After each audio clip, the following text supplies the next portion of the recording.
오늘 말씀은 우리 갈라디아서 5장 13절로부터 21절까지 말씀입니다. 우리 함께 읽겠습니다. 형제들아, 너희가 자유를 위하여 부르심을 입었으나 그러나 그 자유로 육체의 기회를 삼지 말고 오직 사랑으로 서로 종노릇하라. 온 율법은 내 이웃 사랑하기를 내 몸같이 하라 하신 한 말씀에 이루었나니 만일 서로 물고 먹으면 피차 멸망할까 조심하라. 내가 이르노니 너희는 성령을 조차 행하라. 그리하면 육체의 욕심을 이루지 아니하리라. 육체의 소욕은 성령을 거스르고 성령의 소욕은 육체를 거스르나니 이 둘이 서로 대적하므로 너희의 원하는 것을 하지 못하게 하려 함이니라. 너희가 만일 성령의 인도하시는 바가 되면 율법 아래 있지 아니하리라. 육체의 일을 현저하니 곧 음행과 더러운 것과 호색과 우상 숭배와 술수와 원수 맺는 것과 분쟁과 시기와 분냄과 당짓는 것과 불리함과 이단과 투기와 술취함과 방탕함과 또 그와 같은 것들이라. 전에 너희에게 경계한 것 같이 경계하노니 이런 일을 하는 자들은 하나님의 나라를 유업으로 받지 못할 것이요. 아멘. 네, 우리가 계속해서 우리 갈라디아서는 자유라는 주제로 말씀하고 있다라고 이렇게 이야기했습니다. 근데 보니까 오늘도 형제들아 너희가 자유를 위하여 부르심을 입었나니 라고 이렇게 말씀을 하고 있어요. 우리 자유의 대전제 무엇이었죠? 바로 자유케 하시는 이가 있었다라고 말씀해 주신 거죠. 그 자유케 하시는 이는 누구십니까? 예수 그리스도시죠. 왜냐하면 우리가 종노릇하고 있었는데 죄의 종이었는데 그 죄의 종으로부터 해방시켜 주셨어요. 어떻게 해요? 값을 치르고 우리를 사셨죠.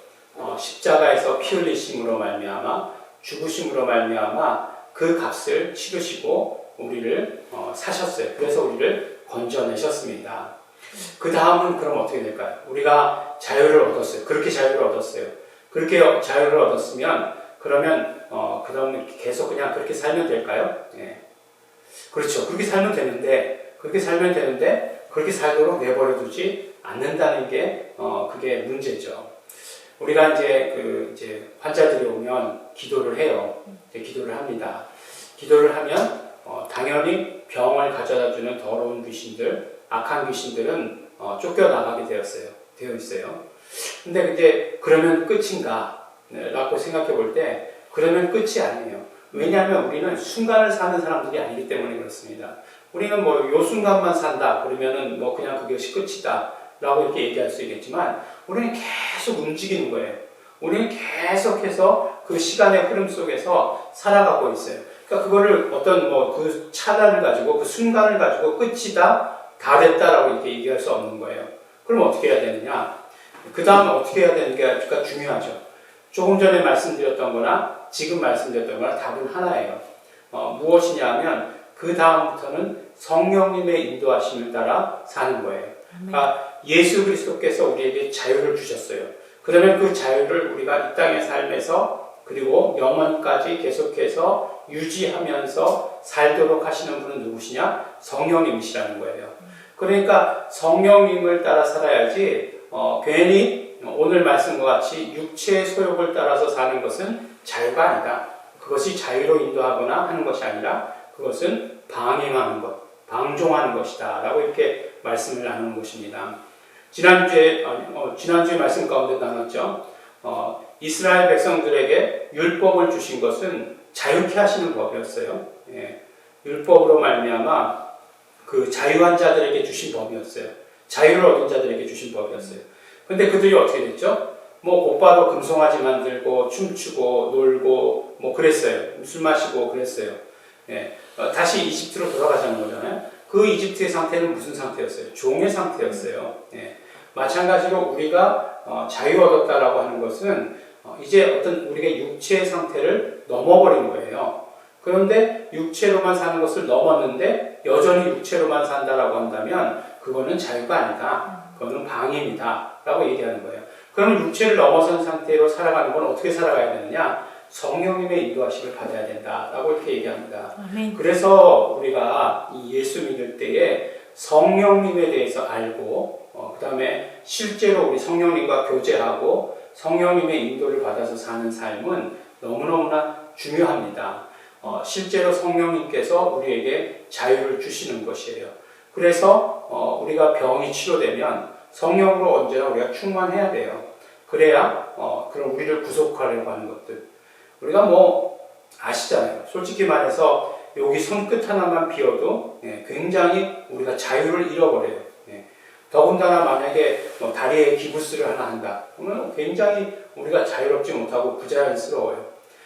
그런 것과 마찬가지로 병이 우리에게 있으면 이 병이라고 하는 것은 우리의 자유를 뺏어가게 되어 있어요.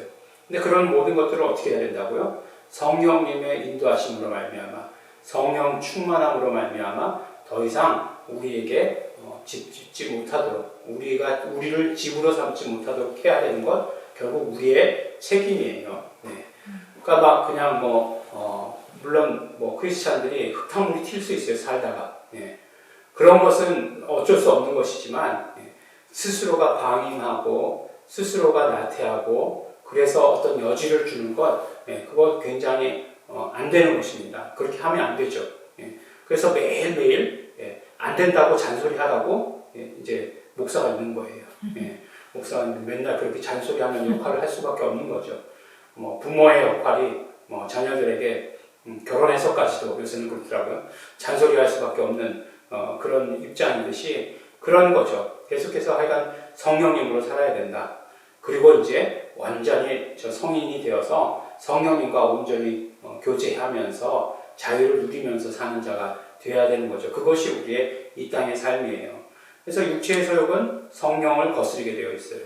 그렇지만 우리 성령님은 우리를 마야금 사랑케 하는 것으로, 사랑으로 우리를 인도하시고 우리를 생명으로 인도하시고 우리를 평안으로 인도해 주시는 거예요. 아멘. 그러니까 우리는 성령님의 인도하심에 따라서 자유할 수 있다라고 하는 것을 말씀해 주십니다. 아멘. 육체의 일은 뭐예요?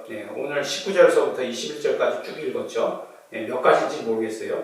음행, 더러운 것, 호색, 우상숭배, 술수, 원수 맺는 것, 분쟁, 시기, 분냄, 당짓는 것, 불리함과 이단과 투기, 술 취함과 방탕함과 또 그와 같은 것들, 이 모든 것들에서 멀어져야 합니다.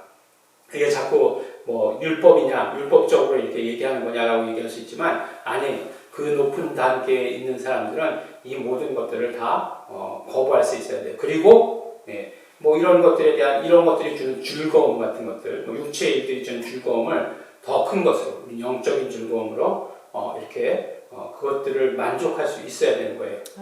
그것에서 만족 못하기 때문에 자꾸 육체의 것으로 만족하려고 하는 거거든요. 만족할 수 있어야 됩니다.